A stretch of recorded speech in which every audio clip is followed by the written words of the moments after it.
আসসালামু আলাইকুম। আমার নাম মুবাশশিরা মাহমুদ পারিশা। আমি মিরু স্কলাস্টিক স্কুলের দ্বিতীয় শ্রেণীর ছাত্রী। আমি ঢাকা জেলায় বসবাস করি। আমি চমৎকার একটি শিক্ষণীয় গল্প বলবো। গল্পটির নাম প্রকৃতির প্রতিশোধ। লিখেছেন সানজিদা রহমান।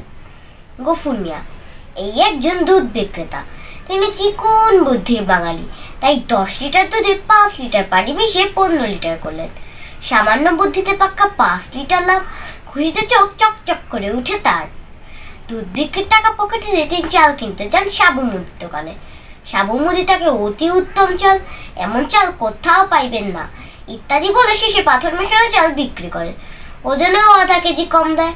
কত লাভ করে ফেললাম ভেবে বেজায় খুশি সাবু মুদি। লাভের টাকা নিয়ে বাজারে যায় মাছ কিনতে।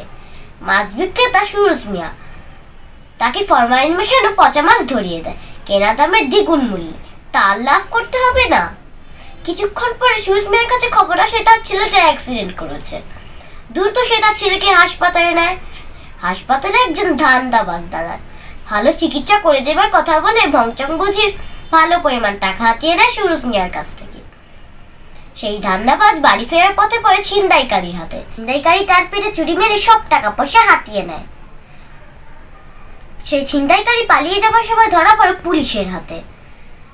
পুলিশ পেদানি দিয়ে সব টাকা নিয়ে নেয়। রাষ্ট্রীয় কোষাগারে যাওয়া ভিকটিমের কাছে ফেরত দেওয়া কোনোটাই করে না পুলিশ অফিসার। সেই পুলিশের ছেলে আবার হয়ে পড়ে নেশাগ্রস্ত। মাদকের পেছনে টাকা দিলে প্রতিনিয়ত খালি করে দেয় বাবার পকেট। সেই মাদক বিক্রেতা সেই টাকায় হয়তো কিনতে থাকে গফুর মায়ের সেই পানি মেশানো দুধ।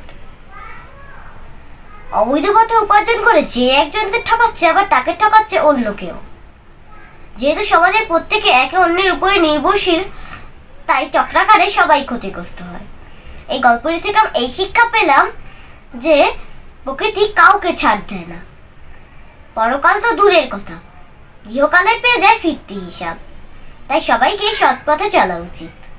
ধন্যবাদ সবাইকে।